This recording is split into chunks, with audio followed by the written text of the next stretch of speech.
مزید اپڈیٹس کے لیے ہمارے چینل کو سبسکرائب کریں اور اسے اپنے دوستوں کے ساتھ شیئر کریں۔ اساس نیوز کے ناظرین السلام علیکم، امجد ارشاد چودھری نئی ویڈیو کے ساتھ آپ کی خدمت میں حاضر ہے۔ آج ہم جو ویڈیو لے کر آئے ہیں اس کے ایک اس یورپی ملک کے بارے میں ہے جسے تارکین وطن کی جنت کہا جاتا تھا، اور جہاں تارکین وطن کو سب سے زیادہ سہولتیں مراعات ملتی تھیں، ان کا کھلی باہوں سے استقبال کیا جاتا تھا۔ اب اس ملک نے اچانک پالیسی میں اتنا بڑا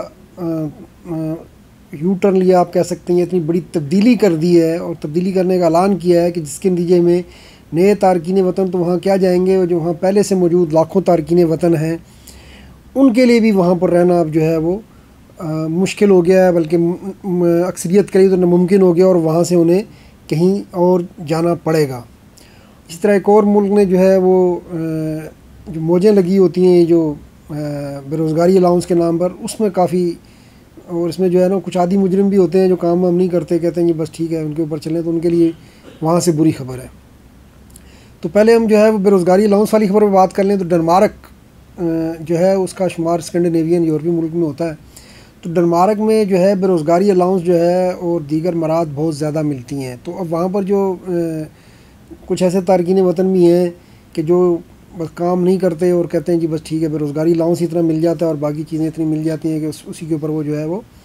چلنے کی کوشش کرتے ہیں۔ تو اب ڈنمارک کی حکومت نے قانون میں تبدیلی کا اعلان کیا ہے، بلکہ قانون تبدیل کر دیا ہے۔ اب 2008 اور اس کے بعد سے جو لوگ ڈنمارک میں آئے ہیں، اگر وہ ڈنمارک کے شہری نہیں ہیں یا کسی اور یورپی ملک کے شہری نہیں ہیں، تو اس صورت میں چاہے ان کے پاس پکے کاغذ ہیں یا کچے کاغذ ہیں، یا وہ اسائلم سیکر ہیں یا کوئی بھی ان کی اور سٹیٹس ہے، یا اسٹوڈنٹس انہوں نے پرمٹ چینج کیا ہوا ہے، تو اگر وہ پچھلے 10 سالوں کے دوران انہوں نے کم از کم 2.5 سال کام نہیں کیا، یعنی 10 سالوں کے دوران کم از کم 30 ماہ ان کا کام ہونا چاہیے،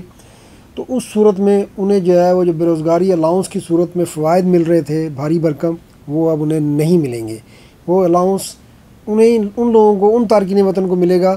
جنہوں نے 10 سالوں میں کم از کم 2.5 سال وہاں ڈنمارک میں کام کیا ہوگا۔ تو یہ ڈنمارک نے قانون چینج کیا۔ ان کا کہنا ہے کہ اس کا مقصد یہ ہے کہ ہمارے پاس جو لوگ آتے ہیں وہ وہاں پر آ کے کام کریں، نہ کہ وہ آ کر وہاں پر ان کی معیشت پر مزید بوجھ بنے اور وہ الاؤنس وغیرہ، سوشل ویلفیئر الاؤنس اور بے روزگاری الاؤنس وہاں سے لیتے رہیں۔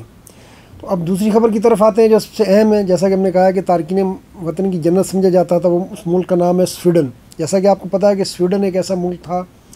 ابھی چند ماہ پہلے تک شاید، جہاں جو ہے تارکین وطن کو بہت ویلکم کیا جاتا تھا، وہاں کاغذ بڑی آسانی سے تبدیل ہو جاتے تھے۔ اس کی وجہ سے یونان سے پاکستانی اور دیگر ملکوں کے تارکین وطن جن کے پاس یونان کے پیپر تھے وہ بھی بڑی تعداد میں سویڈن شفٹ ہوئے۔ اس طرح اٹلی سے لوگ شفٹ ہوئے، اسپین سے شفٹ ہوئے،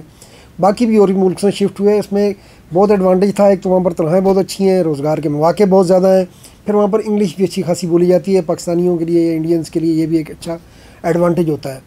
تو سویڈن جو ہے وہ عملی طور پر جو ہے تارکین وطن کے لیے یورپ کے چند پرکشش ترین ممالک میں سمجھا جاتا تھا،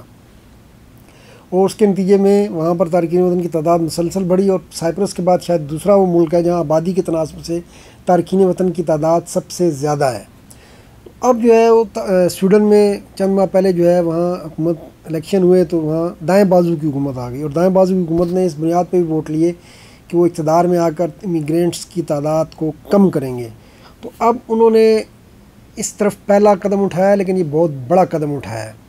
انہوں نے کہا ہے کہ جی اب یونان میں سویڈن میں ورک پرمٹ کے لیے جو کم از کم تنخواہ کی حد ہے وہ 27,360 کرونا ہوگی۔ اس سے پہلے یہ 13,000 کرونا اگر کوئی آپ کے پاس آفر ہو تو آپ اس آفر کو دکھا کر سویڈن میں جو ہے ورک پرمٹ لے لیتے تھے، لیکن اگر اب نئے قانون کے تحت جو 1 نومبر سے لاگو ہونے جا رہا ہے اس کے تحت 27,360 کرونا کم از کم تنخواہ اگر آپ کی ہوگی کہیں تو اسی صورت میں آپ کو ورک پرمٹ ملے گا، اور اسی صورت میں آپ کا پرانا ورک پرمٹ کی بھی تجدید ہوگی۔ جی ہاں، اس میں سب سے بڑا جو کام کیا گیا وہ یہ ہے کہ اس کا ماضی سے اطلاق کر دیا گیا، یعنی جن کے پہلے ورک پرمٹ بنے ہوئے ہیں ان کے ورک پرمٹ جب ختم ہوں گے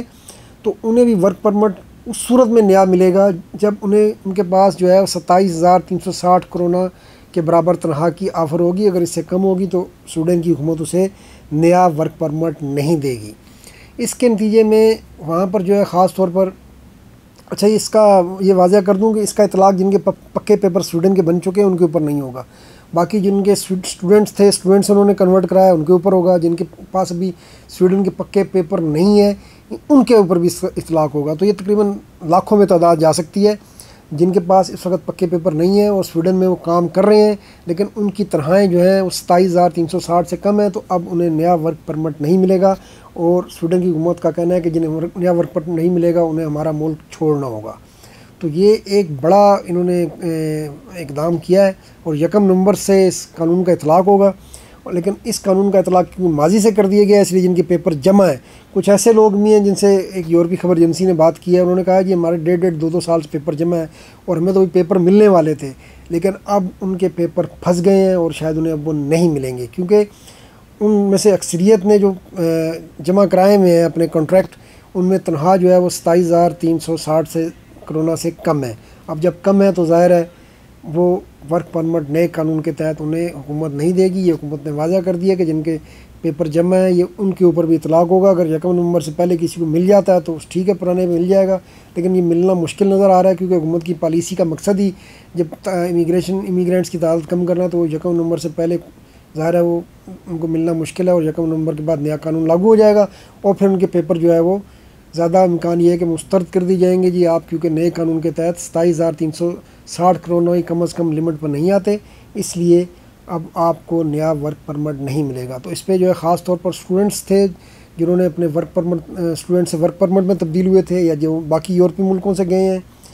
تو ان لوگوں کے لیے ایک بڑی مشکل کھڑی ہو گئی ہے، اور اب وہ یہ کہہ رہے ہیں کہ ہمیں سویڈن کو چھوڑنا ہوگا کیونکہ ان کے پاس اس کے علاوہ کوئی چارہ نہیں ہے۔ اس میں بال بچے دار آدمی ہیں، ایسے لوگوں نے بھی بات کی ہے، بنگلہ دیش کے، پاکستان کے، انڈینس کے، بہت بھی ملکوں کے، وہ کہہ رہے ہیں کہ ان کے تو بچے وہاں پر پیدا ہوئے ہیں۔ کوئی اسٹوڈنٹ پہ گیا تھا، اس کے بعد اس نے پرمٹ لیا، کچھ دیگر یورپی ملکوں سے گئے تھے تو بھی ان کے کچے پیپر تھے، انہیں بھی سویڈن کا بڑا لمبی مدت والا کارڈ نہیں ملا تھا، تو انہیں بھی اب جو ہے اس لمٹ کو پورا کرنا ہوگا، اور یہ لمٹ پورا کرنا تارکین وطن کے لیے آسان نہیں ہے۔ اس کی وجہ یہ ہے کہ سویڈن میں جو اچھی جابز ہیں وہ ظاہر ہے ہر ملک اپنے شہریوں کو دیتا ہے، تو ان کی کمپنیاں بھی جو ہے وہ زیادہ سویڈش شہریوں کو ترجیح دیتی ہیں، تو جب یہ زیادہ اچھی جابز جو ہیں سویڈش شہریوں کو ملتی ہیں تو تارکین وطن کے لیے، حتیٰ کہ جو ان کے تارکین وطن جو پڑھے لکھے ہیں ان کے پاس ڈگریاں ہیں میڈیکل کی، اکاؤنٹنٹس کی اور دیگر آئی ٹی وغیرہ کی بھی، آئی ٹی میں تو پھر بھی کچھ لوگ اوپر ہیں، تو ان کی تنخواہیں بھی جو ہے وہ اس لمٹ پر 27,360 کرونا پر بہت کم پورا اترتی ہیں، اور اب وہ بھی ان کی کیفیت بھی ایسی ہوگی کہ وہ درمیان میں لٹک گئے ہیں، اب انہیں نیا ورک پرمٹ نہیں ملے گا، اور نیا ورک پرمٹ نہیں ملے گا تو انہیں سویڈن چھوڑنا ہوگا۔ تو یہ سویڈن میں رہنے والوں کے لیے ایک اچھی خبر نہیں ہے، لیکن بہرحال اب انہیں ذہنی طور پر اس کی تیار ہو جانا چاہیے کہ ہو سکتا ہے ان کا پرمٹ اب تجدید نہ ہو۔ ہاں، جن کی تنخواہ 27,360 کرونا مانا ہے انہیں فکر کرنے کی ضرورت نہیں ہے، ان کا پرمٹ جو ہے وہ پہلے کی طرح اس کی تجدید ہو جائے گی۔ تو آج کے لیے اتنا ہی، انشاءاللہ نئی خبر کے ساتھ پھر ملیں گے۔ اللہ حافظ۔